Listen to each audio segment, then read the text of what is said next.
Well, welcome back. And this is the student demo version of our video program today. I'd like you to meet Natalie. Natalie is 14 years old and a rising freshman this year here in Cary. And she's been with me a year as a transfer student from Illinois. So what we're going to do today is talk a little bit about ways in which she effectively learns by different methods. Now, I'm standing here talking to you to be on the opposite side of where I would normally teach, just so that the camera will catch you more clearly with her. Now, she is going to demo, this is a brand new piece. She just got it 2 weeks ago. It's the Waltz in A flat, Opus 69, number 1 of Chopin. She's learning this because we're building up our Chopin knowledge. And we're just going to have her play, as if she came into a lesson, just the first 16 measures to the repeat sign, so you can see where she is. But before she does that, I want to talk about eye contact, which is one of the important things I mentioned in working with students. Now, 98% of the time, we're over here as teachers, sitting, right? She's playing, I'm sitting, or I'm close to here demoing. But in order for us to make eye contact, she literally has to look at me like this to get the eye contact. So one of the smallest things you can do that really helps is to stand up in your lesson every so often and make your point this way. Now we're both looking at each other, and she doesn't have to crane her neck to look at me sideways. You can't do it all the time. You need to be over here demoing or showing, but that will work to make it better for her, particularly when we're summarizing what we're going to get done for the week in a piece. It really helps if I'm talking to her instead of the side of her hair. So that's just one small point. And depending on how your studio is set up, you may find that you need to go the other side, or you're in a small cramped area. Find a way to make good contact with the student this way, so you're not talking to their side. And a lot of times you realize that they're not hearing you as well because you don't have that visual. Now I'm going to get out of the way and let Natalie play the first 16 measures. This is raw. This is what she's worked on this week.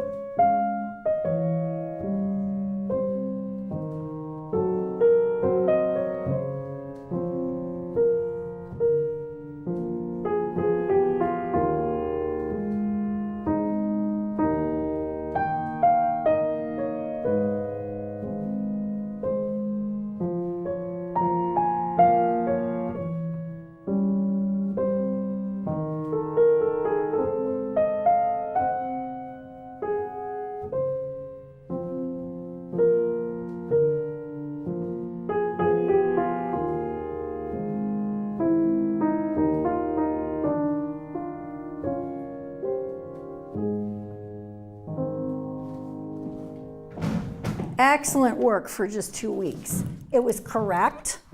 It was rhythmically correct. It's slow, right? But I told you I would rather have it come in slow and accurate and the rhythm right than turn around and stumble. You actually didn't stumble, right?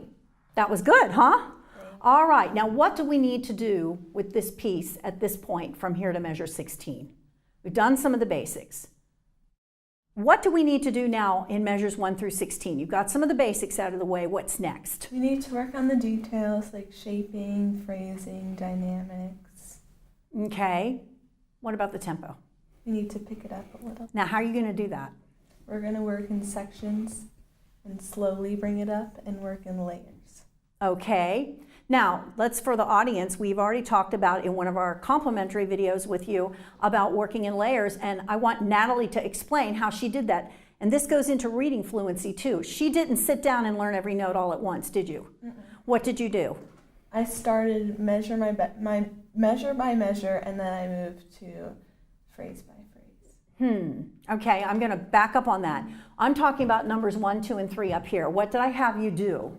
I started with my right hand alone, then I added my left hand, just the downbeats, with still the right hand alone, with the right hand normally. Right. Then I did the right hand normally with the left hand beats 2 and 3. And then you layered. So we did a layered approach. Yes. Now I would like to take it, let's take the first, to here, to measure 8. Why don't you take the right hand alone with just the downbeats? Because this is a perfect example of what she did on week 1. She was able to read more fluently and get the idea of a phrase a little better by not insisting on playing every note all at once. This was outline 1, wasn't it? Okay, show them how that worked.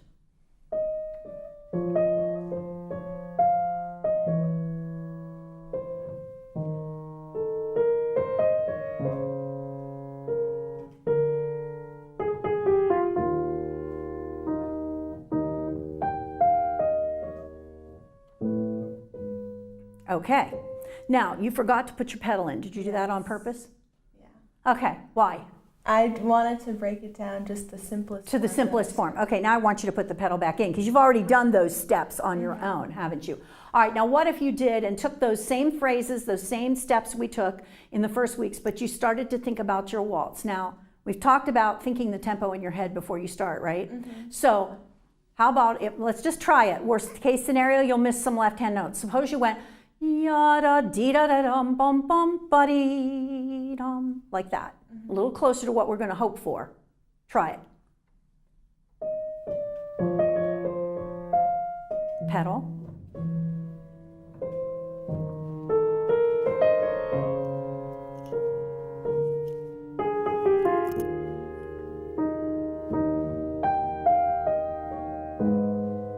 Good. Now suppose you did that. Now this is phase, or the second layer, which was the right hand alone, but we're going to just do beats 2 and 3, which keeps her from having to do the jump yet, from the low dotted half note up to beats 2 and 3. She's just going to fold in beats 2 and 3 now, right? Okay.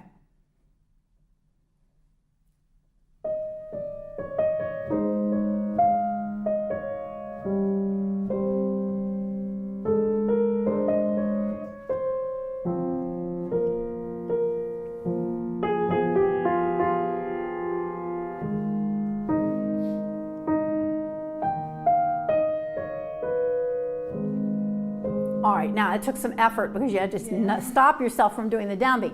Now, with pedal, with everything, and I'm going to talk to you about the phrase shape, the drops and round-offs.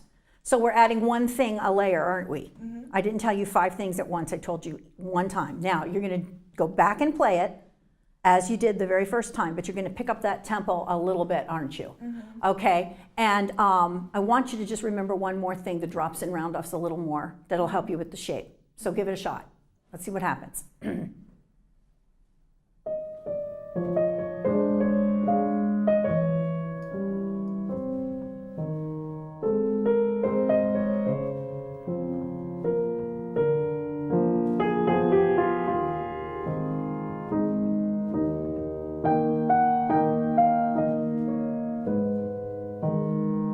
Okay, now that's even better. Now, one of the things that Natalie had an issue with when she first came with, and we're still working through, and you're a little nervous because here's this video camera on you and you want to do your very best, is that you're doing this, right? We're getting a little shoulder motion. I want you to remember what we've talked about. I want you to show them a little bit about this.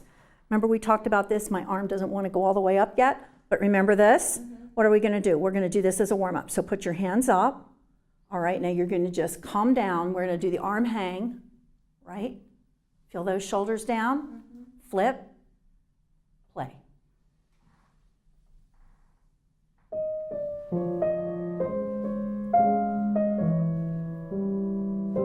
Shoulders, there you go.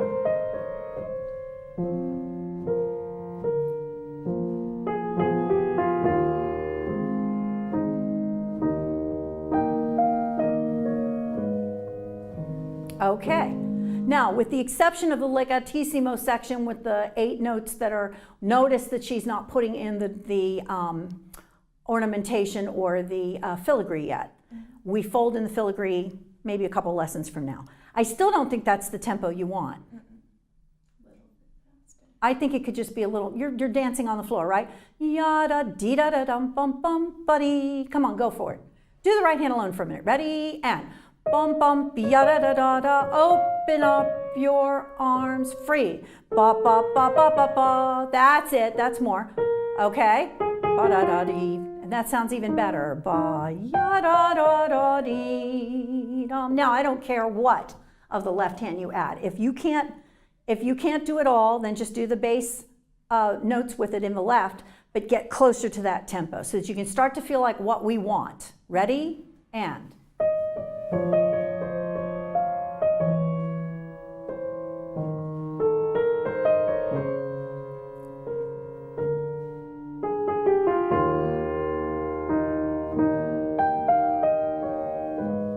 See that? Okay, now that's better. See, now you got there by folding one point in at a time. Okay, now you won't stay that way forever. As you go along in the piece, as you learn more, you're not going to need to maybe do all those levels, but it's a good way to warm up and then work more and more with everything together, right? Now I want to talk about your toughest spot, which is measure 11, this legatissimo leggero, which I did have you add in, right? Because it was such an integral part of the melody. How are you going to do that? I'm going to try and break it up, just the whole measure into little pieces. All right, so what would your first little piece in the right hand be? We're talking gestures here. We're talking about the little leggero, 8 notes up to the G flat. So what are you going to do? I'd probably do the first 4. Exactly. Well, go ahead. Okay, I have to question your fingering. I would think that that's going to be difficult. Okay, now here's what I would do. I would go and go to the thumb here. If you do this, you're doing a turn right away. I would start with the 3 and go yada-da-da-dee. So that's gesture 1. What's the second gesture? And I walk in, right?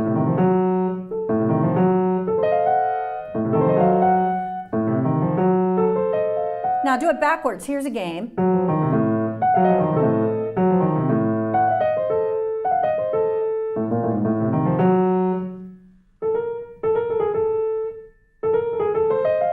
All right, do it again lightly.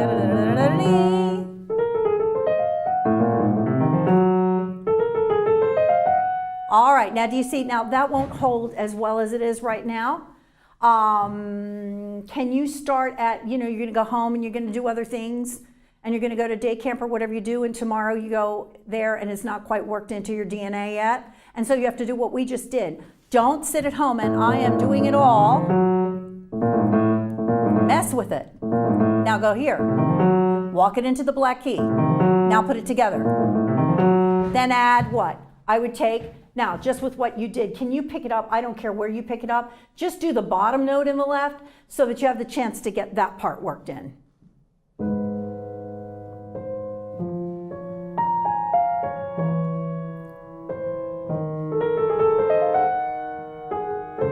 Look, just the little bit that we did made a difference.